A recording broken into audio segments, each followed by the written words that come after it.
Orang-orang seperti ini yang belum melihat hasil dari doanya, seakan-akan sekarang dosa besar ke-39, masalah melaknat. Kita akan bahas teman-teman pada malam ini adalah doa. Doa dalam Islam sangat dianjurkan, bahkan kata Nabi SAW, ad-doa huwal ibadah. Doa itu sebenarnya inti daripada ibadah. Sebagian ulama mengatakan, kalau diitlakkan doa, maka berarti semua aktivitas ibadah masuk di dalamnya. Makanya contoh misal, definisi daripada sholat, secara etimologi adalah doa. Karena memang isinya doa. Pada saat sedang puasa kita disuruh berbanyak doa, bahkan dijanjikan mustajab doa. Kita melakukan aktivitas apa saja, keluar rumah, masuk rumah, mau makan, habis makan, mau masuk kamar mandi, keluar kamar mandi. Mengenakan pakaian, membuka pakaian. Apa saja ada doanya. Dan doa dijadikan senjata bagi orang-orang beriman oleh Sang Pencipta Allah. Sebagaimana sabda Nabi SAW, ad-doa silahul mu'min. Doa adalah senjatanya orang-orang beriman. Hadis ini masih diperselisihkan para ulama, tetapi memang dijadikan sebagai gambaran oleh para ulama yang lainnya tentang masalah bab doa, karena dia hanya dukungan. Dia bukan menjadi sebuah intisari daripada bahasan itu. Artinya orang mukmin bisa berdoa kepada Allah sehingga menjadi senjata bagi dia untuk menolongnya dalam segala masalah yang sedang dihadapi. Kita dianjurkan teman-teman sekalian agar selalu doa, dan doa adalah munajat atau curhat, menyampaikan hajat kepada Sang Pencipta, dan tidak boleh lepas. Saya sudah sering ulangi dan saya ulangi lagi sekarang. Doa ini jadikan sebagai rutinitas kita, dan tidak ada aktivitas kecuali diikuti dengan doa. Sampai pada tingkat antum mau masuk ke satu tempat, mall, mau beli baju, minta sama Allah parkiran. Minta sama Allah dimudahkan maksud saya. Ya Allah mudahin saya dapat parkiran ini. Ya Allah mudahin saya membeli baju itu. Ya Allah mudahin saya masuk ke restoran untuk makan makanan itu. Ya Allah mudahin untuk saya bertemu sama orang ini. Ya Allah mudahin usaha saya ini. Ya Allah mudahin kuliah saya ini. Ya Allah mudahin pernikahan saya ini. Dan seterusnya. Diikuti dengan doa. Dan doa itu kata ulama adalah ibadah. Dalam arti kata, kita sudah melihat hasilnya atau tidak melihat hasilnya, tetap dicatat pahala oleh Allah Subhanahu wa Ta'ala. Kalau masih ingat sebuah athar yang saya sebutkan, orang-orang yang rutin berdoa di dunia selalu menyampaikan hajat-hajatnya kepada Allah Subhanahu wa Ta'ala. Dia lihat hasilnya atau tidak lihat hasilnya. Maka orang-orang seperti ini yang belum melihat hasil dari doanya, seakan-akan bagi dia mungkin belum diijabah, maka dalam sebuah riwayat dikatakan akan datang orang-orang seperti ini hari kiamat diberikan pahala bergunung-gunung. Lalu mereka kaget, pahala dari mana ini? Bertanya pada para malaikat. Lalu para malaikat berkata, ini adalah pahala doa-doa kalian yang belum kalian dapatkan jawabannya di dunia. Maka pada saat itu mereka semua berharap kalau semua doanya selama di dunia tidak diberikan di dunia, tapi diberikan di akhirat, karena besarnya pahala yang didapatkan. Kita dianjurkan untuk membaca doa-doa positif, dan selalu kita berpikir positif juga pada Allah, itu bersangka baik. Tidak ada doa yang dimulai teman-teman sekalian, baik dengan Rabbana, wahai Tuhanku dan penciptaku, atau Allahumma, ya Allah, atau apalah yang kita ucapkan, kecuali pasti sudah ada garis finishnya. Kalau kita sudah mulai start, kita sudah tahu pasti ada finishnya. Tinggal semua jawaban yang Allah kasih kepada kita, semua jawaban yang Allah kasih dari permintaan doa kita, itu mengikuti proses sistem atau sunnatullah yang telah Allah berikan kepada kita. Maksudnya ada prosesnya. Jadi kalau kita berdoa, berarti sudah ada garis finish. Tinggal mungkin seminggu, mungkin sebulan, mungkin setahun. Mungkin ada orang berdoa. Nabi SAW sebaliknya teman-teman melarang kita berdoa, mengucapkan kalimat-kalimat yang berbau permohonan atau permintaan, sadar atau tidak sadar, yang buruk. Kata Nabi SAW dalam hadis Bukhari, janganlah seseorang di antara kalian mengucapkan kalimat, doa, permintaan, atau munajat, atau penyampaian sesuatu kepada Sang Pencipta yang buruk, baik buat dirinya, baik buat keluarganya, baik buat hartanya, karena jangan sampai malaikat lewat dan mengiyakannya. Misal, orang bertengkar suami istri, kemudian dia mengatakan, saya berharap tidak akan bersama-sama kamu lagi. Dia nggak sadar kalimat ini bisa jadi doa. Walaupun dia dalam kondisi emosi. Tidak boleh orang, saya pernah sampaikan kalau masalah anak-anak, kamu nakal sekali. Atau mungkin dia ucapkan tentang rumahnya, kendaraannya, sial tempat ini. Panas, tidak beruntung tempat ini. Atau bahasa apalah. Doa-doa atau kalimat-kalimat yang terlantunkan seperti ini, yang akhirnya sama saja munajat tapi buruk buat dia, buat keluarganya, buat tunggangannya, buat hartanya, namanya laknat. Namanya laknat. Sudah paham makna laknat? Hah? Mana suaranya? Berarti semua ucapan negatif untuk diri, untuk keluarga, untuk harta, namanya laknat. Dan ini hukumnya dosa besar. Tidak boleh melaknat diri sendiri, nggak boleh melaknat keluarga, nggak boleh melaknat harta. Dan laknat saya bilang tadi, masuk di dalamnya semua perkataan yang akhirnya berisi munajat, harapan, permintaan, tapi negatif. Ini nggak boleh. Dan ingat teman-teman, bukan cuma sekedar tidak boleh, Imam Az-Zahabi masukkan dalam dosa besar. Kita nggak boleh melaknat diri sendiri, nggak boleh melaknat juga orang lain, nggak boleh melaknat harta, nggak boleh melaknat benda, nggak boleh semuanya. Dan kita akan baca nanti ada hadis, ada seekor unta yang dilaknat oleh pemiliknya, maka Nabi SAW suruh penduduk Madinah Muslimin meninggalkan unta itu. Jangan ada yang sentuh lagi unta itu, karena sudah dilaknat oleh pemiliknya. Hanya karena pada saat pemiliknya nunggangi dia, kaki unta ini kesentuh batu, akhirnya dia hampir jatuh. Mungkin kalau kita naik mobil atau motor sekarang tiba-tiba ada yang ugal-ugalan lalu kita rem tiba-tiba. Kadang-kadang ada orang kalau kurang berzikir teman-teman, tidak biasa lisannya berzikir, yang keluar semua kata kotor nantinya. Tapi kalau orang biasa berzikir, oh subhanallah, Allahu Akbar, dia berzikir, lain. Itu positif karena dia sudah terbiasa berzikir maka keluar kalimat itu. Atau tabrakan tiba-tiba, na'udzubillah. Tapi kalau dia tidak biasa maka otomatis keluar kalimat-kalimat yang tidak baik. Dan itu bisa jadi doa buat dia atau buat orang lain. Nah kalau buruk berarti namanya laknat, dosa besar. Jelas ya? Ini judulnya. Judul dosa besar 39 adalah melaknat. Saya akan bacakan Imam Az-Zahabi mengangkat dalil-dalilnya teman-teman sekalian. Di antaranya adalah hadis riwayat Bukhari Muslim, hadis yang sangat ringkas, pendek, padat sekali. Dan sebagian ulama mengatakan dari hadis ini sudah cukup sebenarnya setiap mukmin punya pengontrol dalam bermuamalah dengan dirinya atau orang lain. Pendek sekali bunyinya. Kata Nabi SAW, la'nul mu'mini kaqatlihi. Melaknat seorang mukmin adalah seperti dosa membunuhnya. Seperti dosa membunuhnya.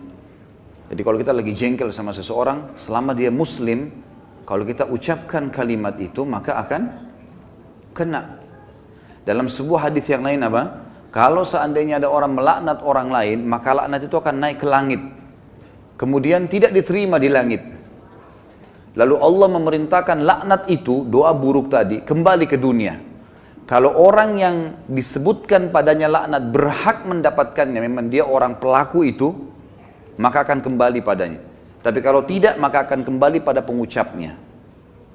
Jadi pengucapan doa buruk bisa kembali kepada pengucapnya, kembali kepada kita, na'udzubillah. Kecuali keadaannya teman-teman, memang kita dibolehkan melaknatnya secara syar'i, seperti orang melaknat iblis, melaknat atau mengutuk orang-orang kafir yang sengaja memerangi kaum muslimin. Buka, pintunya terbuka, karena memang dibolehkan secara syar'i. Kalau orang hanya pelaku maksiat teman-teman, tidak boleh dilaknat. Apalagi kalau dasarnya orang ini orang mukmin yang tidak bermaksiat. Seperti pernah ada seorang yang berzina di zaman Nabi SAW lalu dirajam, dilempar batu. Lalu ada seorang sahabat berteriak mengatakan, semoga Allah melaknatmu. Kenapa? Karena dia berzina. Dan memang nyata, kepergok, lagi dihukum. Berarti orang lagi buat maksiat kan? Sama kalau kita orang lagi mabuk misalnya di pinggir jalan. Tetap nggak boleh dilaknat teman-teman. Lebih baik kita ucapkan apa? Jangan kita bilang semoga Allah binasakanmu, mudah-mudahan mobilmu tabrakan. Nah, ini nggak boleh kita ucap. Ya Allah berikan hidayah. Karena pengucapan ini laknat tadi. Kalau tidak kembali ke dia dan memang tidak akan kembali ke orang-orang ini kecuali tadi yang saya bilang orang yang dikhususkan, iblis, syaitan, ya, orang-orang kafir yang menyakiti muslimin, ada memang pintu-pintunya saja. Kalau tidak, cuma orang yang bermaksiat dari kaum muslimin tidak boleh. Apalagi dasarnya bukan orang bermaksiat. Para ulama, para da'i, para orang-orang soleh dan soleha, diolok-olok, dicaci maki, ini semua masuk dalam masalah bahasan laknat. Melaknat orang mukmin maka lebih berat atau bahkan sama dengan membunuhnya. Kita tahu membunuh dosa besar. Sebagaimana sudah kita bahas juga di dosa besar kita yang kedua, masalah membunuh adalah dosa besar dan itu sangat berat. Dan membunuh orang mukmin teman-teman sekalian, itu dalam ayat Al-Quran disebutkan termasuk yang diancam kekal di neraka selain kekafiran, kemunafikan, kemusyrikan, juga dalam membunuh mukmin secara sengaja. Ini ada ancaman kekal di api neraka, gitu kan? Dan ini masih khilaf di antara ulama memang, tapi umumnya ulama mengatakan zahir hadis ayatnya begitu. Wa may yaqtul mu'mina muta'ammidan fajazaohu jahannam khalidina fiha.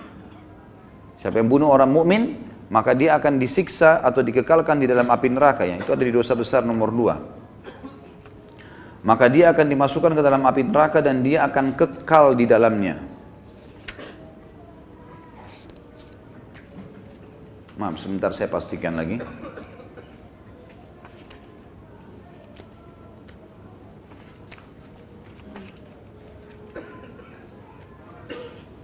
Iya.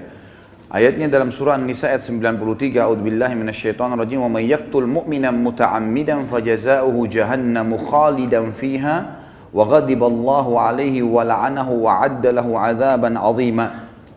Dan saya beristighfar tadi karena saya salah dalam membaca ayat, tapi ini ayat yang benar, An-Nisa 93, yang artinya barang siapa yang membunuh seorang mukmin dengan sengaja, maka balasannya neraka jahanam dan dia kekal di dalamnya. Dan Allah murka kepadanya dan melaknatnya serta menyediakan azab yang besar baginya.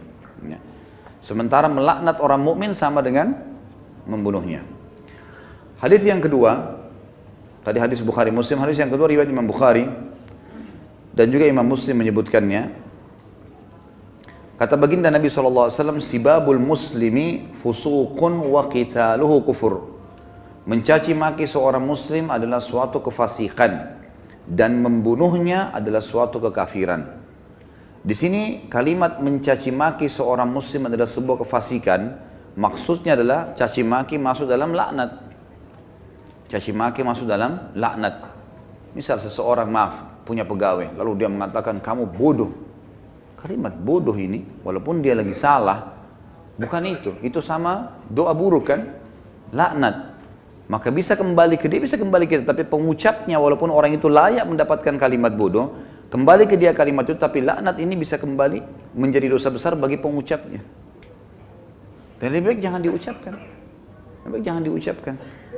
Beda kalau kita menghardik perilaku, misal gini. Ada orang melakukan perbuatan yang ngawur dia melakukan perbuatan yang orang tidak lakukan. Misal mobil lagi sangat kencang, kemudian dia tiba-tiba berjalan di tengah jalan, seperti menunjukkan sebuah atraksi atau kehebatan gitu kan. Lalu kita mengatakan perilakunya orang ini gila. Perilaku, perbuatannya itu berbeda. Yang dimaksud dalam sini adalah masuk kepada individunya. Karena perilakunya memang betul salah, gitu kan? Perilakunya salah, perilaku beda, gitu kan? Kalau kamu terus saja seperti ini, telat datang di kantor, tidak mengerjakan pekerjaan, kamu tidak akan berprestasi. Kata-kata tidak berprestasi, buruk atau tidak? Buruk. Masuk semua dalam globalnya makna laknat, tapi tidak masuk di sini karena dia sedang menilai perbuatan memang yang sedang salah. Beda, gitu kan? Seseorang membersihkan rumah atau masjid masih kotor. Ini kenapa dibiarkan kotor? Kalau begini nanti orang akan menilai kamu buruk. Menilai perbuatanmu buruk. Bukan laknat itu. Jelas ya? Jadi yang kita maksud di sini adalah individunya. Mencaci maki di sini masuk di dalamnya adalah kefasikan dan membunuhnya adalah sebuah kekafiran. Kemudian dalam hadis Muslim dari Rasulullah SAW bahwasanya beliau bersabda, di dalam hadis yang diriwayatkan Imam Muslim juga, la yakunu la'anu syufa'a wala syuhada yaumal qiyamah. Orang-orang yang gemar melaknat, lidahnya suka mengucapkan kata-kata buruk. Termasuk yang teman-teman ya, saya sering dengar orang bercanda sama temannya, ucapkan nama binatang, ya. Panggil nama binatang, panggil kata-kata buruk, ya. Kadang-kadang kalau ditanya apa itu, oh itu artinya ini, oh itu arti buruk semua. Walaupun dia cuma bercanda sama temannya. Di sini dikatakan orang yang suka melaknat, lisannya suka diucapkan kata-kata negatif begini untuk dirinya, untuk orang lain, untuk kendaraan, untuk tunggangan, harta dan seterusnya. tidak akan bisa memberi syafaat. Dan syafaat adalah pertolongan. Saya pernah tekankan teman-teman, syafaat itu akan didapatkan bagi kalau manusia biasa kayak kita, kalau timbangan amal kita sudah lolos. Kalau kita sudah ditimbang amal baik, amal buruk, lalu amal baik kita lebih banyak, maka kita akan bisa memberikan syafaat orang lain. Sebagian ulama mengatakan, sesuai dengan kadar lebihnya, pahalanya dia. Misal pahalanya 10.000, dosanya 100. Maka lebihnya, selisihnya dia bisa membantu orang sejumlah itu, tapi bukan diambil pahala dia, cuman kadarnya saja. Ini ulama ambil daripada hadis Nabi SAW yang berbunyi, sesungguhnya akan ada dari umatku yang bisa memberikan syafaat sejumlah suku Mudar. Suku Mudar adalah suku Arab yang sangat banyak jumlahnya, gitu kan. Ada orang kena banyak sekali amal solehnya, dosanya sedikit, dia lolos, kemudian dia bisa memberikan pertolongan sampai satu suku, gitu kan. Lalu lanjutan hadis kata Nabi SAW, dan ada juga di antara umatku yang akan saking besarnya dosa yang dia lakukan, yang akan membesar di neraka sampai dia sendiri menjadi salah satu sudut neraka itu. Tapi saksi bahasan kita potongan pertamanya. Orang yang suka melaknat teman-teman tidak boleh memberi syafaat. Sebagian ulama mengatakan syafaat di sini masuk dunia dan akhirat. Artinya kalau ada orang mau merekomendasikan orang lain, tidak layak dia bisa memberikan rekomendasi kalau dia sendiri suka melaknat. Suka menghardik, suka mencaci maki, suka menyalahkan, ya, mendoakan yang buruk. Dan juga dia tidak akan menjadi saksi untuk umat-umat yang lain yang disampaikan risalah pada mereka pada hari kiamat. Karena nanti kita akan menjadi saksi hari kiamat. Nanti dalam sebuah hadis dikatakan Nuh alaihissalam didatangkan oleh Allah di mahsyar bersama dengan kaumnya. Lalu Allah tanya, hai Nuh, kau sudah sampaikan belum apa yang saya perintahkan? Kata Nuh, sudah ya Allah. Tanya kaumnya, apakah Nuh sudah dakwakan kalian? Enggak pernah Nuh datang kepada kami. Lalu kata Allah SWT kepada Nuh, siapa saksimu Nuh? Dia bilang Muhammad dan ke umatnya. Dipanggillah Nabi Muhammad SAW dengan kita semua memberikan syafaat. Ya, kita memberikan kesaksian, bahwasanya betul Nabi Nuh sudah menyampaikan dan kami terima dalam Al-Quran dari surah Nuh engkau turunkan ya Allah. Jumlahnya sekian ayat, lalu ayat-ayatnya ditilawakan sehingga kaum Nuh tidak bisa membantah. Karena apa yang mereka lakukan Allah sudah sampaikan dalam Al-Quran. Nah, orang yang suka melaknat tidak bisa ikut-ikutan memberikan kesaksian. Tentu ini sebuah kebanggaan pada hari kiamat ya. Karena kita bisa jelas, oh ini umat Muhammad, umat yang terbaik. Karena kita umat terbaik. Sebagaimana sabda Nabi SAW dalam sebuah hadis yang sahih yang lain. Tidak ada satupun umat sebelum kalian kecuali berharap menjadi kalian. Gitu kan? Karena besarnya fadilah kita sebagai umat Nabi Muhammad SAW. Nabi SAW juga mengingatkan agar setiap muslim tidak boleh memilih teman yang suka melaknat atau lisannya suka mengucapkan kata-kata yang tidak baik. Nah, itu disebutkan di dalam riwayat Imam Muslim. Kata Nabi SAW, la yanbaghi li sadiqin an yakuna la'anan. Tidaklah patainkah, gitu kan? Itu semua buruk. Ya, ini buruk teman-teman sekalian. Sama dengan yang saya lihat orang sering sebut di Jakarta lata. Sembarangan ucapan. Dan ini saya, Allahu a'lam, saya pribadi melihat, mungkin saya salah ya, tapi saya melihat ini mungkin karena dibiasakan saja. Dianggap bahan bercandaan awalnya, lama-lama jadi kebiasaan dia. Lama-lama, karena ini, kalau kita tanyakan di teman-teman medis, mungkin tidak ada penyebabnya ini. Bukan orang yang gila.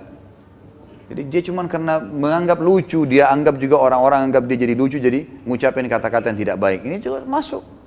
Kalimat-kalimat buruknya bisa jadi laknat karena orang yang tidak dihitung, tidak dihisap oleh Allah, hanya anak kecil sebelum balik, orang gila sampai sadar, gitu kan? Dan juga orang tidur sampai dia bangun. Selain daripada ini akan dihisap oleh Allah Subhanahu wa taala. Orang mukmin secara umum yang dihasankan hadisnya oleh Imam Tirmidzi, dilarang juga menjadi orang yang suka melaknat, menyalah-nyalahkan, berkata-kata buruk, menyakiti orang lain, sebagaimana sabda beliau sallallahu alaihi wasallam, laisal mu'minu bit-ta'an walal la'an walal fahish walal badhi. Bukanlah seorang mukmin yang sejati orang yang suka mencelah, yang gemar melaknat, yang suka berbuat keji dan suka berkata kotor atau menyakiti orang lain. Itu orang mukmin tidak usah. Bahkan saya sudah pernah ajarkan teman-teman, kalau kita diajak ribut, diajak bertengkar, wa idza khatabahumul jahiluna qalu salama. Kamu begini, kamu begitu. Sudahlah, tinggalkan saja. Enggak usah ikut-ikutan. Karena dua orang yang bertengkar, dua-duanya jadi jelek mukanya. Kenapa antum mau ikut-ikutan jadi jelek seperti dia? Karena kita manusia. ada emosi. Kalau lagi bertengkar dengan orang, tidak usah baca WA-nya, nggak usah baca SMS-nya, nggak usah dilihat. Baca Al-Quran, berzikir kepada Allah, doain supaya dapat hidayah. Belum lihat, mungkin dia marah, semoga Allah kasih hidayah, selesai. Insya Allah Allah kasih kebaikan itu, nanti Allah perbaiki, gitu. Daripada ikut-ikutan. Ya. Karena dia buruk, kita buruk.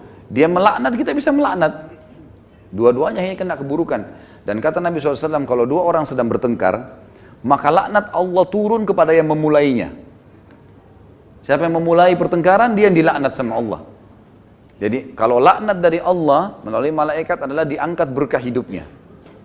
Kalau laknat kita, manusia kita mengucapkan, berarti kita berharap keburukan buat diri kita atau orang lain. Kalau dari malaikat, dari Allah itu diangkat berkah hidupnya. Kalau dua orang bertengkar, maka laknat Allah turun kepada orang yang memulainya.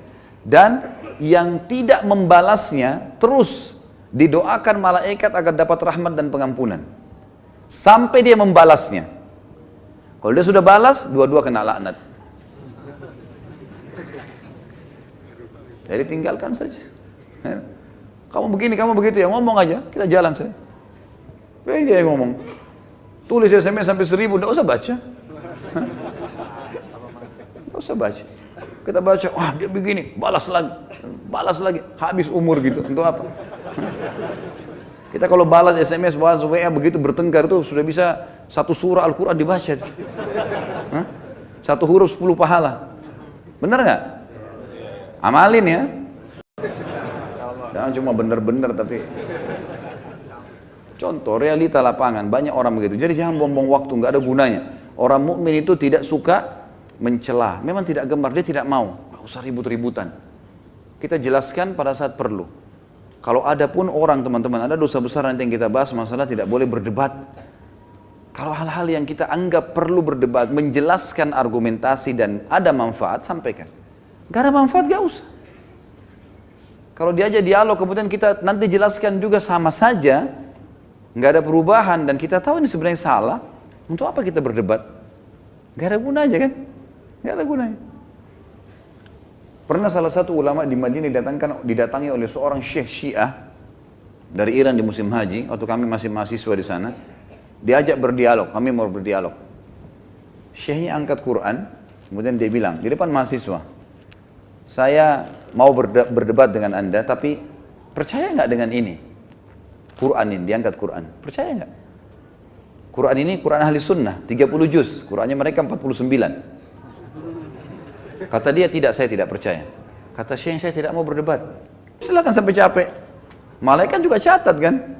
Dan kalau laknat itu, doa itu tidak layak untuk orang itu, kembali ke siapa? Ke dirinya sendiri. Kamu bodoh, kamu begini. Dia sedang bilang, ya Allah jadikan saya bodoh, ya Allah jadikan saya begini, jadikan saya sial. Na'udzubillah. Hah? Paham ya? Alhamdulillah. Amalkan. Kemudian sabda Nabi SAW juga sama ya teman-teman ya. Tidak boleh gemar mencela, tidak boleh gemar melaknat, tidak usah suka berbuat keji. Berbuat keji itu suka iseng, ganggu orang. Itu perbuatan keji. Sengaja pukul, sengaja sembunyiin barangnya orang. Jangan dijadikan bercanda ini teman-teman. Maaf, sengaja buang angin, ganggu temannya. Nah, iya. Kemarin orang nanya di bahasan saya di Bulughul Maram, Ustadz bagaimana saya ini suka tidak bisa tahan diri, selalu keluar angin. Bagaimana hukumnya? Boleh nggak tahan kalau saya lagi sholat? Saya bilang sebelum saya jawab, saya bilang gini, ini adalah sebuah hal yang dibiasakan. Coba kalau antum biasakan teman-teman tidak buang angin sembarangan. Maaf saya bahasakan ini, antum tidak akan terbiasa di depannya orang. Bahkan subhanallah kita akan melepaskan angin itu di tempatnya saja, di WC, yang lainnya tidak pernah. Ada orang enggak, bercanda, pegang kuping temannya, bunyi kentutnya. Oh iya, bercanda nih membuat temannya ketawa. Duduk sama istrinya dikentutin sama dia. Kenapa nih? Dianggap bercanda, jangan. Nanti akhirnya jadi kebiasaan. Nanti antum biar depannya tamu juga begitu. Jadi nggak bisa tahan, gitu kan? Saya pernah menghadiri mengunjung rumah orang gitu. Jadi tuan rumahnya duduk sambil ngobrol sambil kentut gitu. Saya duduk di situ, entah ya, bagi saya sesuatu yang aneh. Kenapa harus ada ini? Kan subhanallah secara fitrah, ada hal-hal yang Allah buat kita tidak suka itu. Ya? Tidak suka, orang ngupil, orang apalah, nguangin angin itu, apalah. Itu orang sembunyikan barang-barangnya orang lain. Sebenarnya fitrahnya orang tidak suka. Cuma syaitan kemas seakan-akan itu lucu, sehingga dijadikan bahan bercandaan. Jadi ini semua harus diulang. Harus diulang. Ini sama dengan istilah tadi dikatakan fahish. Fahish itu suka berbuat keji, iseng. Nabi mengatakan orang mukmin tidak boleh begitu. Dan bazi itu suka berkata kotor. Ya. Kemudian selanjutnya hadis Nabi SAW yang disebutkan di dalam hadis riwayat Abu Daud. Dan Abu Daud mensahihkannya hadis ini.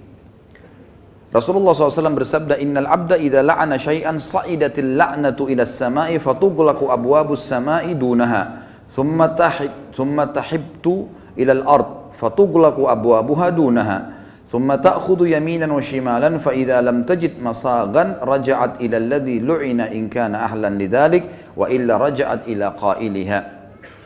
Sesungguhnya seorang hamba apabila melaknat sesuatu, orang kah, benda mati kah, apa saja, batu kah, pohon kah, hewan kah, apa saja, laknat itu mendaki atau naik ke langit, maka pintu-pintu langit ditutup di hadapannya, karena tidak ada yang boleh naik ke Allah kecuali baik saja. Dalam Al-Quran Allah mengatakan, A'udzubillahi minasyaitonir rajim, ilaihi yas'adul kalimut thayyibu wal amalus salihu yarfa'u. Hanya yang naik ke Allah hanya kalimat baik saja. Jadi yang buruk-buruk Allah sudah tahu buruk, gak usah diangkat ke saya. Allah gak mau terima, ditutupkan semua pintu-pintu langit. Jadi doa yang baik, ucapan yang baik, nasihat, yang santun, yang itu diangkat ke langit. Tapi semua yang buruk tidak ada. Kemudian ditutup pintu-pintu langit di hadapannya, lalu laknat itu kembali ke bumi, dan pintu-pintunya pun ditutup di hadapannya. Lalu ia mengambil ke arah kanan dan ke arah kiri, dan ketika ia tidak menemukan jalan, maka ia kembali kepada orang yang dilaknat apabila ia memang berhak mendapatkannya. Namun jika tidak, maka ia menimpa orang yang mengatakannya. Juga baginda Nabi SAW menyebutkan dalam hadis riwayat Muslim, Nabi SAW pernah menghukum seorang wanita atau perempuan yang melaknat untanya dengan memerintahkannya untuk melepaskan unta itu. Sudah bukan milik dia lagi, disuruh lepas unta itu. Imran ibn Husain berkata, Bainama Rasulullah SAW fi ba'di asfarihi wa imra'atun minal ansari ala naqa fadarijat fala'anatha fasami'a dhalika Rasulullah SAW faqala khudhu ma 'alayha wa da'uha fa innaha mal'unah. Ketika suatu kali Rasulullah SAW telah berjalan di suatu perjalanan, tidak disebutkan lafaz apa yang diucapkan ya, bisa kalimat na'at atau bisa yang lainnya. Dan itu didengar oleh Rasulullah SAW, maka beliau bersabda, ambillah sesuatu yang ada di atasnya, di atas unta ini, dan biarkan, lepaskan dia, karena ia sudah dilaknat. Ia sudah dilaknat. Bayangkan ya, unta miliknya orang loh ini. Dia laknat untanya sendiri, Nabi suruh turunkan barang-barangnya, orangnya juga turun, untanya lepasin. Karena unta itu sudah dilaknat. Artinya ada doa buruk padanya. Ada doa buruk padanya. Hati-hati teman-teman. Ini banyak orang ucapin kata-kata yang tidak sadar. Saya tidak mau punya anak lagi dari kamu. Bahaya tuh. Akhirnya dia berharap istrinya hamil, gak bisa hamil-hamil. Dia lupa kalau dia pernah ucapin laknat itu. Ada solusi teman-teman. Kalau sudah terlanjur pernah diucapkan kalimat-kalimat buruk laknat begini, minta sama Allah petunjuk. Ya Allah, kalau pernah hambamu ini mengucapkan kalimat laknat, doa buruk untuk diri hamba, untuk istri hamba, untuk suami hamba, untuk anak-anak hamba, untuk harta hamba, ingatkan ya Allah, dan ampunilah. Setiap kali kita terlintas, kayaknya saya pernah ucapin kalimat sial deh di mobil. Ya Allah, aku beristighfar dengan kalimat itu. Atau usaha ini, kayaknya usaha ini gak maju-maju deh, misal. Ya Allah, saya beristighfar dengan kalimat itu. Kata ulama, kita boleh beristighfar secara global, semua dosa dimaafkan, atau kalau pas terlintas dosa tertentu, kita fokus minta sama Allah itu. Karena bisa saja Allah memang ingatkan. Mungkin dosa itu bobotnya agak berat, maka butuh istighfar lebih banyak. Maka kita bersihkan dengan cara khusus. Ya, seperti kalau ada noda di mobil atau di pakaian, kita fokus bersihkan dia. Sampai dia bersih. Maka itu insya Allah jauh lebih cepat. Ini solusi kalau orang sudah terlanjur mengucapkan. Dan sampai sekarang teman-teman bisa, saya dan anda sekalian, kita semua ini teman-teman sekalian memohon kepada Allah Azza wa Jalla, Allah yang Maha Tinggi Maha Pemurah, untuk mengingatkan kita semua apa yang pernah kita ucapkan. Lalu kalau teringat istighfar, istighfar sampai kita merasa diri kita sudah menyampaikan. Karena ada juga bahasan dalam hadis Nabi SAW. Misal contoh, siapa yang berbuat baik pada kalian maka balaslah yang setimpal. Kalau kalian tidak punya, maka doakanlah orang itu sampai kalian merasa dalam hati nurani sudah membalasnya. Berarti sebagian ulama berijtihad mengambil dari hadis ini, orang kalau mau bersyukur kepada Allah, dia ucapkan jangan cuma satu kali alhamdulillah, dia terus alhamdulillah, alhamdulillah, alhamdulillah sampai dia terasa memang ada kepuasan hati, atau mendoakan orang lain, atau beristighfar dari dosa-dosanya. Nggak cukup dengan satu kali astagfirullah wa atubu ilaih. Mungkin dosa kita butuh 1000 kali istighfar, kita nggak tahu, gitu kan? Maka harusnya kita terus sampai merasa hati ini tenang, gitu kan? Agar kendala-kendala atau hambatan-hambatan ini diangkat oleh Sang Pencipta Allah Subhanahu wa taala. Ini juga bisa teman-teman jadikan sebagai bahan untuk muhasabah ya.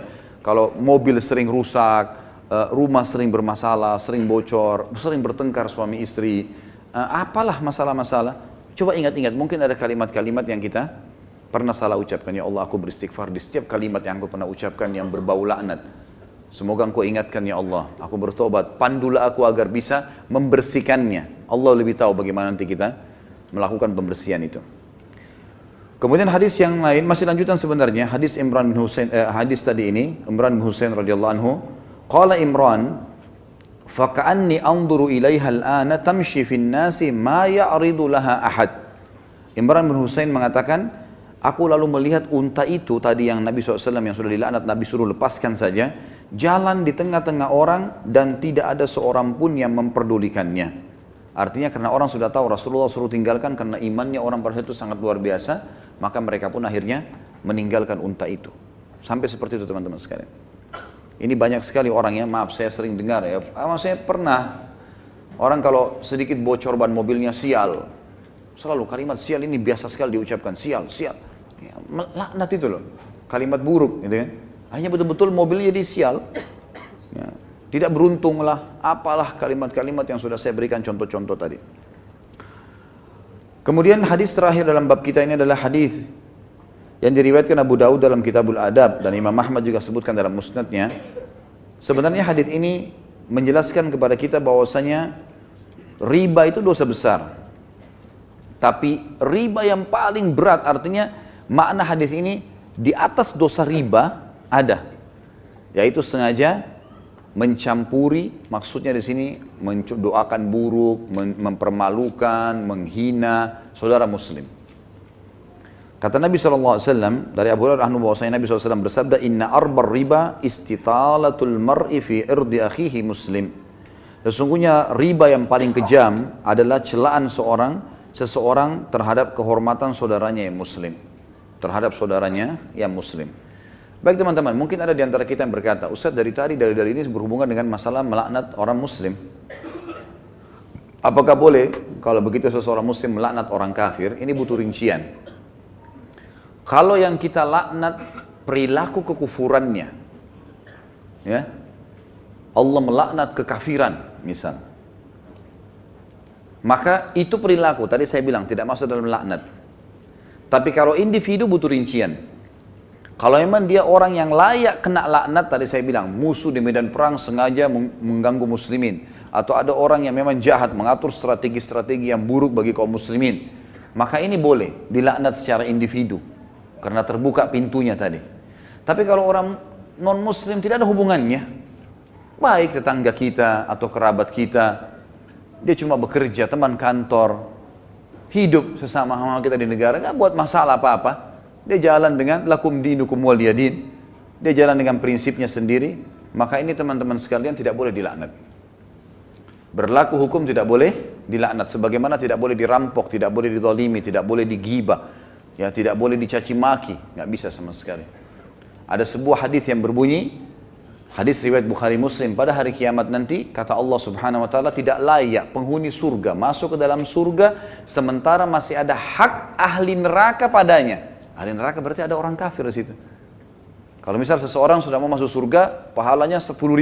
Ternyata timbangan dosanya lebih sedikit. Tapi ada ternyata hak orang-orang kafir pun yang pernah, misal dia ghibah atau ada pegawai non muslim lalu kena non muslim gak usah kasih gaji, misal. Tetap kata Allah tidak boleh dia masuk ke dalam surga sebelum haknya ini diambil. Dia tidak dikasih pahala kalau orang kafir, tapi kadar pahalanya si muslim ini dikurangi. Misal bobotnya 700 ya, dikurangi 700. Dan itu mengurangi derajat dia di surga. Jadi kalau orang kafir yang tidak ada masalah, jangan ada hubungannya teman-teman sekalian. Kembali kepada hadis Nabi SAW, khairun nasi anfa'um linnas. Orang muslim yang paling baik, orang muslim yang paling bermanfaat bagi manusia secara umum. Allahu a'lam. Jelas ya? Baik. Subhanakallahumma bihamdika, asyhadu an la ilaha illallah, astaghfirullah, atubu ilaih. Wassalamualaikum warahmatullahi wabarakatuh. Assalamualaikum warahmatullahi wabarakatuh. Alhamdulillah, wassalatu wassalamu ala rasulillah. Ini sudah disortir belum pertanyaannya nih? Yakin ya? Baik. Jangan ada yang lolos pertanyaan. Nanti lagi belajar laknat, tanya poligami. Jika memanggil teman dengan sukunya seperti Jawa atau Ambon, termasuk melaknat. Innamal a'malu binniyat. Kalau misalnya teman kita dari Ambon atau dari Jawa atau dari Sulawesi, Bugis, kita mengatakan teman saya ini suku Ambon, teman saya ini dari sana. Niatnya memperkenalkan ke orang tak masalah. Tapi kalau hai Ambon, hai Jawa, hai Bugis, kelihatan orang menghina ya, boleh. Harus dihilangkan teman-teman sekalian. Tradisi-tradisi seperti ini harus dihilangkan. Kalau dia masuk ke laknat bahaya sekali ini, karena masuk dalam dosa besar.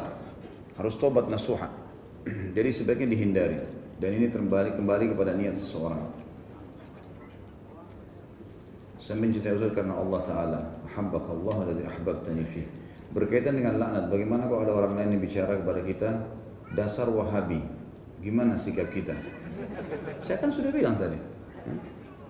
Wa idza khatabahumul jahiluna qalu salam. Kalau diajak ngomong bertengkar sama orang yang dianggap tidak faham, salam, ngomong aja silakan. Ukir kata-katamu sebanyak mungkin. Silakan ngomong. Biarin dia capek ngomong sendiri. Orang kalau tidak dihiraukan capek sendiri nanti. Tak usah dipedulikan. Jadi lebih baik terima transfer pahala. Gratis. Jadi nggak usah dihiraukan. Allahu a'lam ya. Saya ingin bertanya, apakah rumah yang terletak di sudut gang atau yang biasa disebut dengan tusuk sate termasuk rumah yang dilaknat? Karena banyak fakta yang beredar di Indonesia bahwa rumah tusuk sate akan membawa kemudaratan bagi penghuninya, seperti bangkrut, tidak harmonis, rumah tangga sering bertengkar. Karena menurut kepercayaan di Indonesia, rumah tusuk sate itu sebagai tempat berkumpulnya jin-jin jahat. Apakah itu benar, Ustaz? Kenapakah rumah tusuk sate seperti ini pernah ada di zaman Nabi dan sahabat? Ini tidak ada hubungannya sama Islam ini. Ada hubungannya sama Islam ini. Makanya belajar hukum agama. Mau tusuk sate, mau tusuk apa?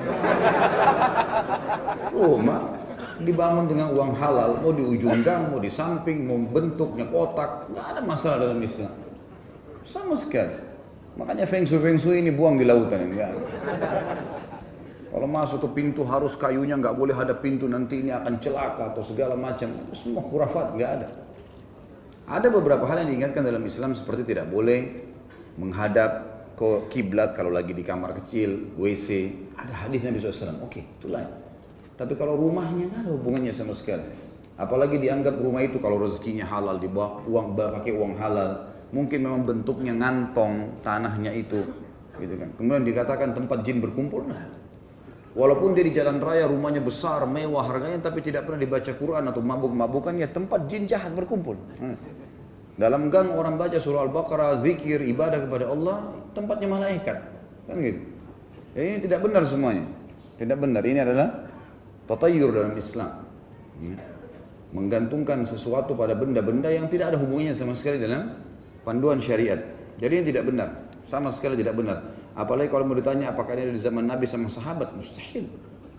Tidak mungkin sama sekali. Bagaimana cara membaca doa yang apa ini?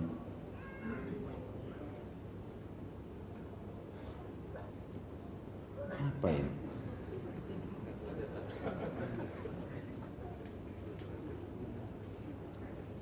Baiklah. Bagaimana cara membaca doa yang diambil dari kutipan-kutipan Al-Quran seperti di buku kumpulan doa? Apakah harus membaca basmalah setiap ganti doa? Apakah hanya cukup setiap membaca basmalah?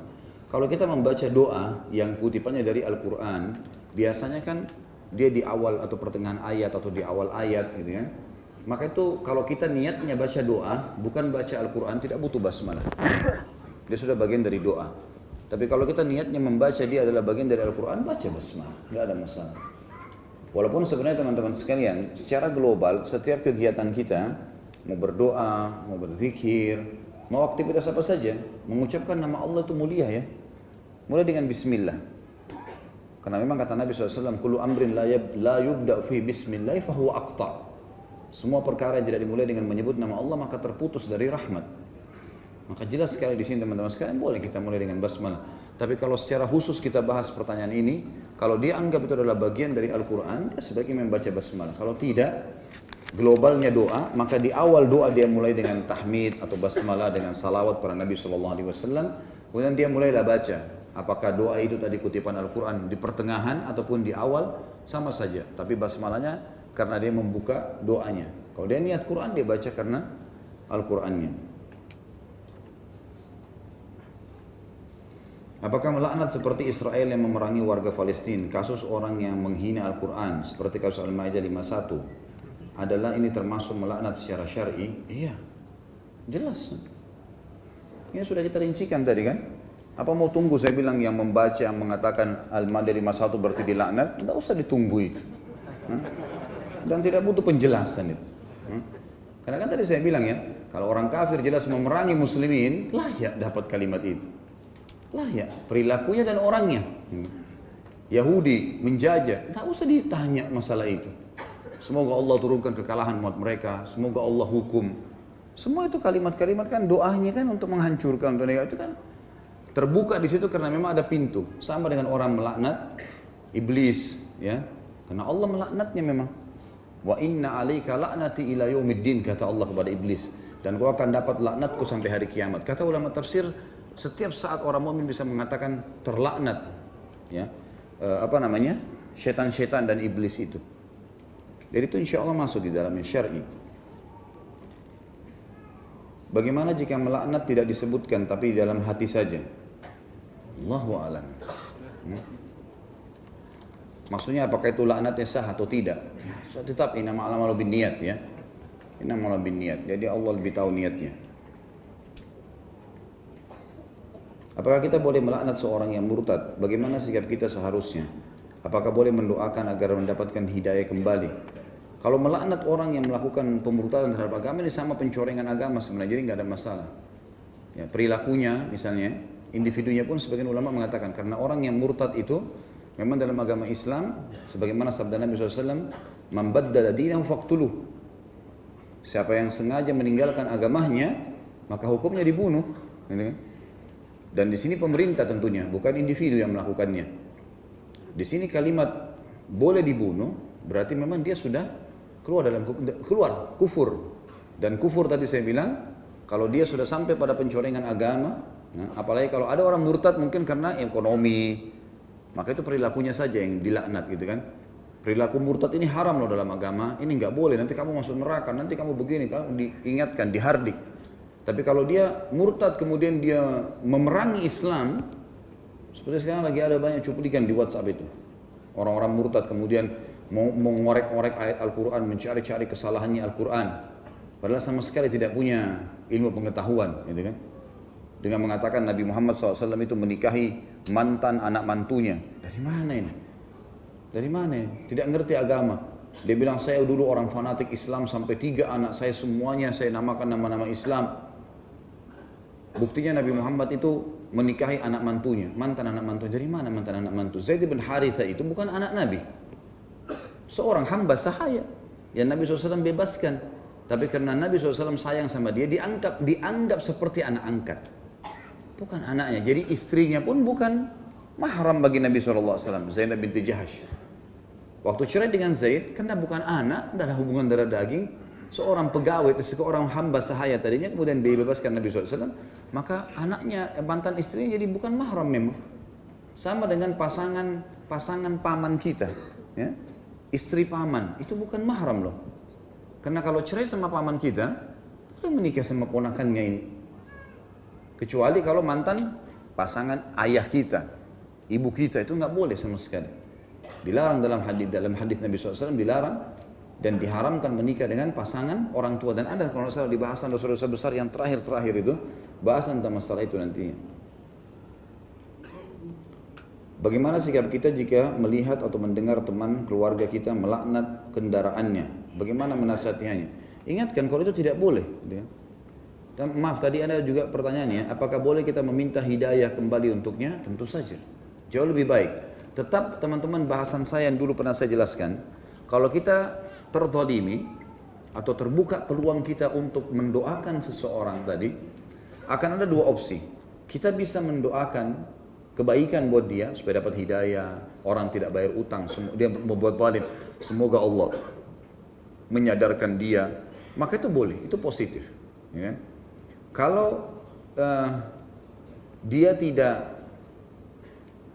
maaf saya terlupa ini ya. Jadi kalau seandainya kita doakan dia keburukan, kalau kita doakan kebaikan lebih baik. Kalau kita doakan keburukan sementara kita terzalimi boleh juga, tetapi akan selesai hanya sampai situ saja. Saya sudah pernah kasih contoh, misal ada orang menggibah, memfitnah, mengambil hak kita tidak bayar, pernah mencuri. Kita punya hak di sini dua, mendoakan dia keburukan atau kebaikan. Kita bilang, ya Allah hukum dia karena dia mencuri barang saya. Ya Allah hukum dia karena dia menggibah saya, dia nggak minta maaf, menyebarin fitnah macam-macam. Boleh. Tapi ini hanya sebatas dendam, dalam arti kata kalau Allah balas, selesai. Tapi kalau kita doakan kebaikan, ini opsi yang lebih baik. Ya Allah berikan dia hidayah, berikan dia petunjuk. Mudah-mudahan dia bisa bayar utangnya, mudah-mudahan dia malah menjadi orang yang beriman. Itu malah lebih baik. Jadi kita punya opsi dalam mendoakan di situ. Jadi boleh saja kita doakan orang yang murtad supaya kembali ke agama. Kalau bagaimana sikap kita melihat teman-teman yang melaknat, ya kita nasihati. Sama dengan ingkar mungkar secara umum. Itu kan dosa besar ya. Saya telah berikan salam, assalamualaikum warahmatullahi wabarakatuh. Akhi, maaf saya bisa bicara sebentar. Saya dengar dalam ceramah mendoakan sesuatu yang buruk buat diri, buat keluarga, buat harta, buat kendaraan, ini nggak boleh. Dan Imam Madzhabi masukkan dalam dosa besar, gitu kan? Maka ini tidak boleh sama sekali. Sebaiknya jangan diucapkan, lebih baik ucapkan kalimat yang baik. Kan sudah ada hadits yang menjelaskan ya, kalau terjadi sesuatu yang kita tidak inginkan dan sudah terjadi, kita mengatakan apa? Qaddarallahu ma syaa fa'al. Allah sudah takdirkan dan Allah inginkan seperti itu.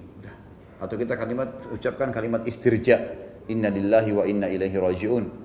Kami milik Allah, kami akan kembali kepada Allah. Allahumma ajirni fi musibati wa akhlif li khairan minha.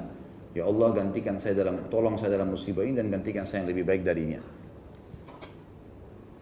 Adakah ucapan yang diperbolehkan untuk melaknat dengan tujuan mendidik atau memberi pelajaran agar ucapan tersebut dapat masuk ke dalam perasaan orang tadi? Saya tidak jelas seperti apa ini. Ya. Tapi yang jelas kalau kita mau mendidik ya jangan ucapkan kalimat laknat. Tapi kita dalam perilaku boleh ya. Tadi saya sudah kasih contoh. Siswa kita di sekolah nakal sekali, suka buat masalah segala. Kita mengatakan kalau seandainya kau tetap dengan kenakalanmu ini, sifat di sini ya, kenakalanmu ini, nanti kamu bisa dikeluarkan dari sekolah. Ya. Kita sedang menyoroti perilakunya, itu lain. Tidak ada hubungannya dengan bahasan kita. Tapi kalau kita mengatakan kamu adalah orang bodoh, kamu adalah orang jahat, kamu adalah ini individu, ini nggak boleh. Karena tidak terbuka pintu tadi. Saya sudah bilang ahli maksiat dari kaum mukminin pun tidak boleh dilaknat. Ya, sebagaimana saya kasih contoh orang yang pernah berzina dirajam lalu ada dilaknat oleh seorang sahabat lalu Nabi SAW melarangnya. Jangan kau melaknatnya. Karena sungguhnya dia mencintai Allah dan Rasulnya. Dia mencintai Allah dan Rasulnya. Ya. Apakah istri yang tidak patuh kepada suami dan suami dalam hati tidak terucap secara lisan, semoga malaikat melaknatmu, apakah berdosa? Tentu saja teman-teman sekalian, lebih baik jangan, hindari, ya, hindari. Dan syaitan ini selalu berusaha untuk membuat suami dan istri ini selalu mengucapkan kalimat-kalimat ini, karena ini seperti ranjau-ranjau yang ditaruh oleh syaitan untuk merusak dari dalam. Kalau dari luar dia susah. Makanya seringkali kadang-kadang syaitan membisikkan hal-hal yang terjadi pertengkaran, kemudian lalu ucapkan kalimat-kalimat yang tidak baik. Kayaknya kita sudah tidak cocok lagi. Kenapa harus bilang kayaknya kita sudah tidak cocok? Nanti kalau Allah buat betul tidak cocok gimana? Sampai kata Nabi SAW, janganlah seseorang di antara kalian menghardik-hardik istrinya, ya, segala macam kalimat diucapkan sama dia, apalagi sampai memukulnya, kemudian di malam hari dia menggaulinya. Sesuatu yang aib, memalukan buat kita. Untuk apa? Gitu kan? Harus bisa mengontrol, setiap suami, setiap istri harus bisa mengontrolnya. Tapi kalau kita bilang, hati-hati loh, perilakumu ini bisa mendatangkan laknat malaikat. Kan peringatan, lain. Perbuatanmu salah, mendatangkan ini, lain. itu nggak ada masalah. Gitu kan? Boleh seorang suami mengingatkan, hati-hati, meninggalkan ranjang suami kena laknat loh. Begini, kita nasihati, itu nggak ada masalah. Tapi kalau semoga Allah melaknatmu, ini lebih baik jangan, dijauhi ya, karena berbahaya. Berbahaya. Kalau pernah kita lakukan teman-teman, saya sudah bilang tadi, perbanyak istighfar kepada Allah SWT, semoga Allah angkat itu. Sehingga hilang ya hilang, tidak jadi penghalang lagi antara kita dengan pasangan kita atau dengan anak-anak. Apakah diperbolehkan melaknat tetapi saya mengakhiri dengan mengucapkan kecuali ia tidak berhak mendapatkan laknat itu? Sama saja membolehkan ini. Lebih baik jangan. Untuk apa gitu? Tidak usah lah gitu. Tidak usah ya. Karena gini, misal ada orang yang kita anggap ragu orang ini layak atau tidak. Tapi saya sudah tadi kasih kaidahnya. Kalau orang mukmin tidak buat dosa, mustahil. Dosa besar kalau kita laknat. Kalau orang mukmin berbuat dosa juga tidak boleh dilaknat. Yang boleh hanya orang kafir tadi, syaitan. Berarti sudah ada kerangkanya ya, mana yang boleh, mana yang tidak boleh. Jadi kalau antum mengucapkan, ya Allah saya melaknatnya kecuali kalau dia tidak layak. Ini perlu, berarti kita keluar dari kerangka tadi itu. Karena sudah ada kerangka, orang mukmin tidak bisa dilaknat. Jadi kalau kita sedang mengharapkan orang mukmin, tidak bisa kita laknat dia. Ini. Kita bisa berdoa agar dimintakan berikan pahala kepada kita, diberikan apa? Balasan, diberikan hukuman yang setimpal dengan perbuatannya ya Allah, itu adalah hal-hal yang boleh-boleh saja. Bagaimana jika kita berdoa memohon diwafatkan di depan Ka'bah? Saya tidak pernah dapatkan ada riwayat berhubungan dengan masalah itu ya. Tapi mungkin orang bisa mengatakan ya Allah wafatkanlah aku dalam keadaan Islam ya. Karena ada memang dalam doa tawaffani muslimi wa tawaffani musliman, itu kan ada dalam ayat Al-Qur'an itu ya. Itu tidak ada masalah. Kalau kita meminta lebih bagus global, ya Allah wafatkan aku dalam husnul khatimah. Nanti Allah mau di depan Ka'bah kah, mau di atas ranjang kah, mau di mana, kita nggak tahu gitu kan. Yang jelas itu insya Allah lebih baik kita minta secara global. Karena ya Allah matikan saya depan Ka'bah. Saya pribadi ya sebatas ilmu saya tidak pernah temukan ada lafaz para sahabat, para tabi'in minta ini. Tapi minta mati di medan perang, ya, berjihad, ada. Minta ditutup dengan husnul khatimah, ada, gitu ya. Itu ada. Minta nanti kalau mati, setelah mati bersama Rasulullah SAW di surga, ada. Itu semuanya boleh saja. Bagaimana hukumnya kita berkata, ya, namanya mobil tua, jadi sering mogok. Ya, datangnya dulu ke gubuk.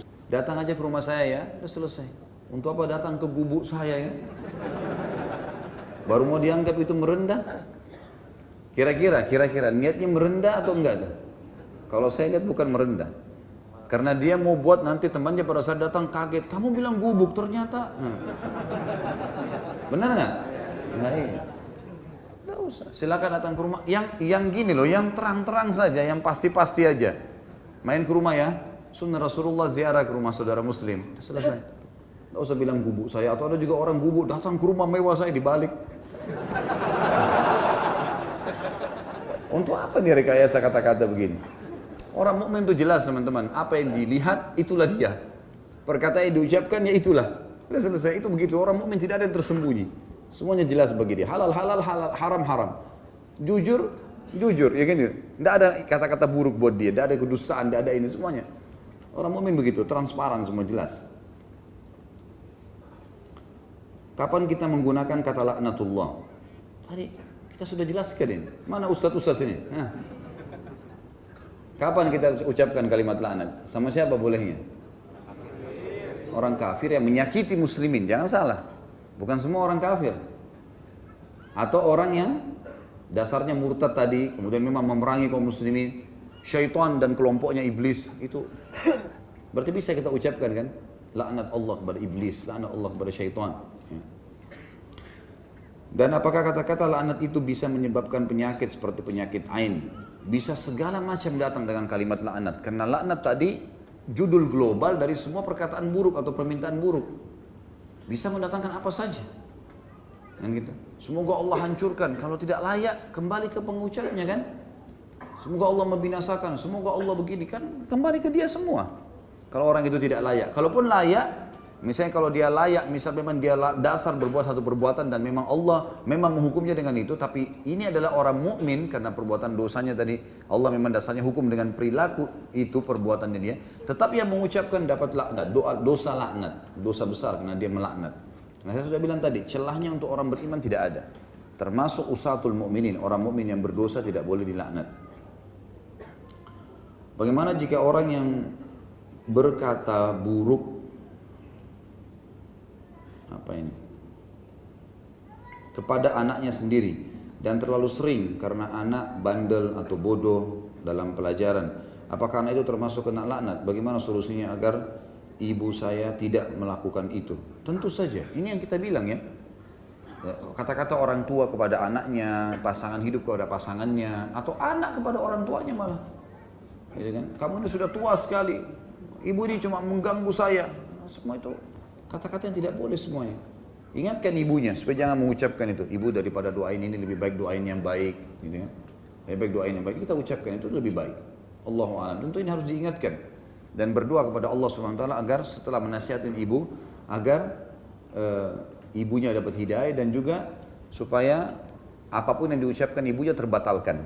Minta ya Allah doa-doa laknat ibu saya semoga saya tidak tertimpa. Maafkan ibu saya Allah. Kita membalas begitu caranya dengan meminta kepada Allah memang yang menentukan keputusan itu untuk menghilangkannya. Apakah mendoakan semoga Allah segera menyegerakan balasannya kepada orang yang telah menzalimi kita juga termasuk melaknat? Ini karena layak. Sebenarnya melaknat ya. Tapi ini layak. Boleh. Saya bilang tadi salah satu celah boleh kita mengucapkan doa yang buruk. Doa agar dihukum maksud saya di sini tanda kutip ya buruknya. Ada orang yang utang tidak mau bayar, kita sudah tagih berapa kali dia nggak mau, pura-pura sengaja lari, atau orang menipu, atau orang pernah mencuri, orang suka menggibah, menceritakan aib kita. Ini semua teman-teman boleh kita terbuka celah untuk meminta kepada Allah dari hukum, bisa. Tapi kan saya bilang tadi, mendoakan di sini terbuka celah, termasuk pintu celah boleh diucapkan karena kita sedang terzalimi secara hak pribadi. Tapi kita mendoakan dia dihancurkan sama Allah atau dihukum dengan kita mendoakan dapat hidayah lebih baik. Lebih baik supaya semenjak dia mendapatkan hidayah dan jadi baik, insya Allah di situ kita panen pahalanya. Bagaimana sikap saya terhadap teman kantor saya yang satu bagian juga yang suka bercerita kotor, terkadang memanggil saya dengan tambahan kata umpatan. Haruskah saya jauhi? Padahal itu teman satu bagian. Suka dengan perilaku ini. Ya, sampaikan, ini dilarang dalam agama. Kalau kamu terus lakukan, saya tidak berteman. Tidak apa-apa, sampaikan. Kenapa harus malu? Ini bukan malu pada tempatnya. Malu itu teman-teman, malu kalau bermaksiat kepada Allah, malu mencuri barangnya orang lain, malu mencoreng kehormatan orang lain, itu malu pada tempatnya. Kalau hak kita sedang masalah, terus kita malu menyampaikan, malu menasihatin, ini salah. Jelaskan teman-teman, orang mukmin semua jelas, transparan, saya suka atau saya tidak suka, clear, gitu. Jadi selesai. Saya kalau sampai saya nggak suka ini, langsung to the point, dia sudah tahu. Apa yang saya tidak suka saya sudah bicarakan. Jadi tidak jadi PR, nggak usah saya tunggu 3 hari saya harus bilang apa ya, enggak. Maaf ya ini saya nggak suka dan ini dalam agama tidak boleh. Harusnya seperti ini. Selesai, nggak jadi PR. Tidur enak, tenang. Insya Allah Allah juga kasih hidayah dia bisa berubah. Sama teman kantor atau siapa saja. Teman-teman yang ajak kita ke tempat yang haram. Maaf ya saya sudah ikut pengajian, setahu saya itu haram loh, nggak boleh. Selesai, clear pada saat itu kan. Udah kamu alim ya nggak apa-apa lah apa saja yang kamu mau bilang. Yang penting saya sudah tahu ini nggak boleh. Saya nggak mau, maaf ya, jadi saya nggak usah diajak lagi. Selesai kan? Jadi tidak jadi PR, harusnya seperti itu. Apakah muslim dilarang melaknat muslim yang mendukung kaum kafir jadi pemimpin terkait Al-Maidah 51-57? Bagaimana cara kita mengingatkan mereka agar kembali ke jalan selain itu? Bagaimana sikap kita terhadap pemimpin kafir yang suka melaknat siapapun yang bertentangan dengan dia, khususnya muslim juga? Bagaimana dengan pelawak yang melaknat diri sendiri agar terlihat lucu? Tidak usah disebut namanya ya. Tentu saja ini yang kita bahas dari tadi. Orang kafir yang mencaci maki muslimin, ini terbuka pintu, nggak usah ditanya fatwanya. Kan tadi saya bilang gitu ya. Udah boleh, ini memang kita melaknat orang seperti ini terbuka pintunya. Karena memang dia sudah berbahaya, baik perilakunya atau individunya, gitu kan. Itu jelas. Kalau orang muslim yang membela orang kafir, Allah mengatakan dalam Al-Maidah itu sendiri. Ya. Allah SWT mengatakan, A'udzubillahi minasyaitonirrajim, 51-nya. Ya ayyuhalladzina amanu La tattakhidul yahuda wan nasara awliya ba'duhum awliya'u ba'd. Hai orang beriman, jangan kalian jadikan Yahudi dan Nasrani disebutkan sebagai pemimpin kalian. Wa may yatawallahum minkum fa innahu minhum, kata Allah. Siapa yang menjadikan mereka pemimpin, mendukung mereka, maka dia sama dengan orang itu. Artinya sama hukumnya. Dia bela-bela ya, dia juga kena laknatnya, gitu kan? Dia juga kena apa yang kena kepada orang yang melakukan perbuatan salah itu. Siapa yang melindungi kesalahan, dia berarti berbuat salah. Otomatis kan itu. Siapa yang mendukung kebenaran, berarti dia berbuat kebenaran. Jelas sekali kok, tidak ada sesuatu yang diragukan dalam masalah itu. Kalau masalah pelawak-pelawak, ya semoga Allah kasih hidayah. Untuk apa membuat orang tertawa lalu melaknat diri sendiri, mendoakan keburukan? Ini keburukan teman-teman sekalian, Allahu a'lam.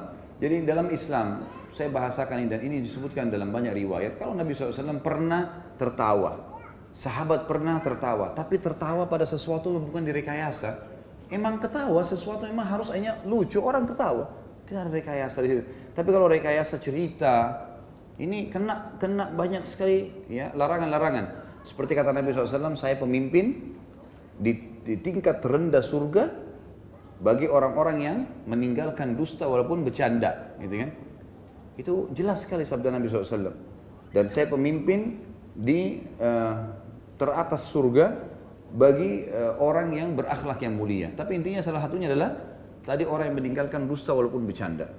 Ini tidak boleh memang, semestinya harus dihindarin. Bagaimana harus dilakukan untuk memaafkan ayah yang sering kali mengata-ngatai saya bodoh, malas, lamban, suka menyalahkan saya. Saya pintar, IQ 120. Di sekolah pintar, tapi tidak juara. Doakan kebaikan. Ini mungkin karena ayah Anda bukan orang yang faham agama kan gitu. Orang yang faham agama, jadi harusnya memang didoakan, diingatkan. Ayah, ini adalah perbuatan. Kalau ayah ucapin kalimat itu nanti jadi doa buat saya. Kenapa ayah nggak doain saya kebaikan, gitu kan? Supaya saya menjadi tokoh masyarakat, saya menjadi yang soleh, saya menjadi anak yang bisa berbakti. Kalau dia tidak mau ya sudah, kita doakan supaya dapat hidayah saja. Memang ada satu hal yang teman-teman sekalian yang kalau saya biasa berbicara dengan teman-teman yang sudah berumah tangga dan punya anak sudah menjadi status orang tua, saya bahasakan seperti apa? Tetap status anak melekat dalam diri kita sebagai orang tua, gitu kan? Jadi tetap saja kita anggap biar dia mau S1 kah, S2 kah, mau S10 kah, anak, kamu anak, tetap saja. Sebagian orang tua begitu prinsipnya, sehingga tidak boleh dinasihatin oleh anaknya. Karena sangat tidak bijaksana ya. Saya bersyukur kepada Allah SWT, ayah saya luar biasa gitu dalam mendidik. Saya dari kecil saya menyadari dan saya merasakan sendiri, dari saya masih SMA, seringkali kalau ayah saya itu ngajak duduk saya diskusi, kalau ada pendapat saya yang baik, diambil sama beliau. Sampai sekarang, kadang-kadang telepon-teleponan, saya sering ditanya, padahal beliau jauh lebih tua dari saya. Gitu kan? Jauh lebih bijaksana, dituakan sekali di keluarga, didengar oleh masyarakat di Makassar, tapi saya melihat beliau sangat menghormati anaknya, sehingga saya pun punya percaya diri untuk memberikan pendapat-pendapat. Nah ini, saya melihat ini hal positif. Mestinya kita sebagai orang tua jangan mengikat anak itu di status anak terus sehingga kita anggap anak yang tidak boleh atau tidak akan bisa memberikan masukan orang tuanya. Ini pemahaman yang salah. Orang tua yang susah juga orang tua yang menghormati dan menghargai kalau pendapat anaknya positif, apalagi nasihat-nasihat agama. Jadi coba diberikan masukan ke ayahnya sambil didoakan. Mudah-mudahan saja beliau mau dengar gitu kan. Selebihnya innamal a'malu binniyat, Allah lebih tahu insyaallah. Setiap kali dia berdoa tidak baik, kita mengatakan ya Allah, semoga saja ini tidak terjadi padaku. Kita berdoa kepada Allah SWT agar tertepis doa-doa tidak baik itu. Bagaimana melaknat seorang yang homoseks, sedangkan homoseks ada perbuatan yang dilaknat? Tentu saja ini tadi belum saya sebutkan. Jazakallah khair pertanyaan ini. Jadi memang perbuatan yang Allah laknat boleh dilaknat, perbuatannya. Orang yang melakukannya, kalau memang dilaknat maka boleh dilaknat. Karena memang dilaknat ya, pelaku homoseksual itu ada disebutkan di dalam hadis kalau misalnya Allah melaknat kaum Lut, ya, karena mereka melakukan perbuatan-perbuatan atau Allah melaknat orang yang melakukan perbuatan kaum Lut. Artinya perbuatan mereka dilaknat, mereka juga dilaknat dan pelakunya juga dilaknat. Kalau ada lafaz seperti ini berarti terbuka pintunya, terbuka pintunya. Ya. Kalau perilaku, semua perilaku buruk boleh, ya, perilakunya ya. Kalau individunya butuh dalil yang menjelaskan bahwasanya memang boleh dia dilaknat. Yang jelas sudah pernah kita jelaskan masalah homoseksual ya teman-teman sekalian. Ini manusia-manusia yang berpenyakitan, nggak boleh dipelihara di masyarakat. Harus ini diperbaikin, diobatin. Pemerintah harus menyiapkan buat mereka tempat khusus untuk terapi, nggak boleh dibiarkan. Jangan malah diorbit, dijadikan sebagai pelawak, dijadikan sebagai tokoh masyarakat, dibiarkan demo, dijadikan bahan olok-olokan. Ini semua nggak boleh. Ini nggak boleh. Nabi SAW pernah melihat orang seperti ini, banci ini di Madinah. Waktu itu Nabi SAW cuma dengar suaranya mendekati suara perempuan. Dan dia bercerita kepada seorang sahabat, nanti kalau Nabi membuka kota Taif, saya akan tunjukkan kamu perempuan yang gemuk, badannya seperti ini. Karena dia pernah melihat perempuan itu. Dia suka sama sahabat laki-laki itu untuk mengambil hatinya. Maka Nabi SAW mengatakan apa? Keluarkan orangnya dari Madinah, nggak boleh masuk sampai dia sembuh. Ini penyakit ini, nggak bisa. Harus dihilangkan ini. Terkadang jika di jalan sering ada pengendara yang ugal-ugalan, saya suka mengatakan itu orang pintar sekali. Atau saat di kelas ada anak yang mendapat nilai buruk, lalu saya mengatakan, kamu pintar ya? Dengan niatan memberi motivasi, apakah hal itu dibolehkan? Motivasi dari mana? Gimana caranya orang bodoh yang bilang kamu pintar sekali? Akhirnya dianggap perbuatannya nggak salah. Keliru ini. Ini salah, jangan dipakai ini cara. Jelas-jelas salah ini. Jangan dipakai teman-teman sekalian. Dia salah nilainya, nak belajar yang benar ya. Semoga Allah jadikan kau orang pintar. Ada kata-kata yang lain yang bagus kan. Nilainya 0, kamu pintar sekali. Ada-ada saja. La ilaha illallah. Saya mempunyai saudari di Raqqa, Syria, tergabung bersama suami dan anaknya di Daulah Islamiyah. Mereka berjihad memerangi kaum Rafidah, Syiah dan tentara kafir yang membantu. Apakah melaknat Daulah Islamiyah Khawarij termasuk dalam dosa ini? Karena ada beberapa muslim yang melaknatnya. Ini bukan Daulah Islamiyah.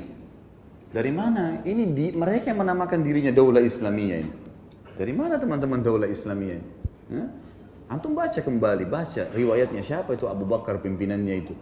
Baca semua riwayat, siapa kepala-kepala panglima perangnya, intelijen yang bergabung di dalam. Ini semuanya hal-hal yang perlu dibaca kaum muslimin. Anak muda harus paham ini, tidak boleh terpengaruh dengan emosional saja. Pengakuan mereka tentang itu dan baca fatwa-fatwa ulama tentang mereka. Tidak ada satupun di antara ulama yang mu'tabarah, yang bisa dikeluarkan, yang mengatakan mereka itu boleh, gitu kan? Tentu saya tidak mengatakan laknat mereka, jangan melaknat teman-teman, doakan kebaikan supaya Allah kasih hidayah. Supaya Allah kasih hidayah. Ya Allah berikan hidayah. Karena teman-teman kita ini sedang salah, sedang keliru. Karena banyak anak muda yang semangat, lalu kemudian mereka salah dalam melangkah, gitu kan? Allah alam. Saya pribadi tidak melihat untuk melaknatnya. Jangan melaknat, tapi doakan kebaikan. Lebih baik seperti itu. Tapi pengakuan terhadap ini adalah Daulah Islamiyah yang harus didukung sekarang ini. Tidak ada fatwa ulama berhubungan dengan masalah. Malah ulama meluruskan, mengingatkan agar anak muda jangan terjerumus dan masuk dengan mereka itu. Jelang pilkada banyak pendapat ulama yang menyelisihi Al-Quran dan Sunnah. Alhasil banyak dari kita yang terpancing melaknat ulama di media sosial. Contoh, pendapat ulama tersebut lebih baik memilih pemimpin kafir daripada pemimpin muslim tapi zalim. Mohon penjelasannya Ustaz. Laknat seperti apa dulu ya? Kalau antum laknat perbuatannya tetap boleh di sini ya. Misal ada seorang yang mengaku sebagai seorang muslim, lalu dia mengatakan kayak kalimat tadi. Kalimat ini kalimat yang fasik ini. Kalimat buruk ya. Pemimpin non muslim lebih baik daripada yang adil, yang baik, yang pintar lebih baik daripada muslim yang bobrok. Pastilah iya benar, gitu kan? Kalau misalnya ada orang kafir baik akhlaknya dengan muslim yang buruk akhlaknya, kalau secara global dinilai ini memang lebih baik. Tapi bicara masalah kepemimpinan bukan berarti terbuka pintu pimpin bagi orang kafir itu. Karena jelas Al-Quran melarang secara mutlak, tidak ada celahnya. Di wilayah muslim, pemimpin non-muslim, tidak ada celahnya. Mau cari dari mana celahnya ini? Haram hukumnya memilih pemimpin muslim di non-muslim di wilayah muslim. Haram teman-teman sekalian. Allah bilang mereka yang memilihnya sama dengan orang-orang itu. Kan gitu. Berarti sama, dianggap perbuatannya salah, perbuatan kekufuran itu. Nggak boleh itu, gitu kan? Dan pada saat tabligh akbar kemarin kan saya sudah jelaskan. Kalau antum baca Al-Maidah jangan cuma 51. Baca 51 sampai 59, kemudian lanjutkan untuk menjelaskan tentang kafiran orang-orang ini. Kita bisa baca juga ayat 70, 72 sampai 75, gitu kan? Kembali ke situ teman-teman, baca, kita akan dapat jawabannya. Nah, kita akan dapat jawabannya, Allahu a'lam. Dan ini yang dikatakan ulama-ulama Islam, ulama dari mana ini? Saya tidak sama sekali saya tidak tahu bagaimana bisa dapat predikat ulama yang mengatakan pemimpin muslim boleh. Dari sisi mana ini? Alimnya dari mana? Itu saya sudah cukup dinilai kalau dia bukan seorang alim, bahkan tidak layak dikatakan dai. Gimana caranya dia mengatakan boleh pemimpin non-muslim? Kalau berada di wilayah non-muslim, di Amerika, di Australia, dipilih pemimpin non-muslim yang menjadi pemimpin itu lain. Itu pun ulama mengatakan tidak layak seorang muslim ikut-ikutan mendukung. Gak usah dukung. Udah dia jadi ya sudah. Sesuai dengan hukum Allah kita patuhi, yang tidak kita tolak. Kan begitu saja. Gak usah ikut-ikutan teman-teman sekalian. Bukan zona kita itu. Gak usah terlalu jauh kemana-mana gitu. Saya lihat sekarang banyak orang yang tidak ada urusannya sama sekali. Politik itu teman-teman harus ahlinya yang bicara. Biarkanlah orang-orang itu bicara. Bukan semuanya orang di gang, semuanya orang di masjid bicara masalah itu, tidak. Kalau di masjid kita mengingatkan tentang perilaku orang yang salah, oke. Tapi kalau bawa-bawa partai di masjid, bawa-bawa ini, bawa-bawa itu politik, untuk apa? Ini tempatnya orang mau tahu hukum halal haramnya Allah ini. Bukan untuk ditunggangi seperti itu. Apalagi datang ngorbit perkataan sana sini, pemimpin non muslim lebih baik. Ini tidak layak dapat gelar ulama ini. Dari mana? Jelas-jelas Allah mengatakan jangan, dia bilang boleh, nantang Allah ini. Nggak mungkin, kan gitu. Jadi ini bukan ulama gitu. Nah, kita kembali ke tadi. Kalau kita melaknat perbuatannya, ini nggak boleh, terkutuk perbuatan ini, tidak baik dan seterusnya. Perbuatan ini membawa pada kekufuran, perbuatan ini itu lain, boleh. Tapi individu harus kita kembali dulu ke masalah, kenapa? Kalau dia memang mendukung pemimpin non-muslim, Allah bilang dalam Al-Maidah 51, berarti sama dengan mereka, kena apa yang dikena orang kafir itu, kan gitu.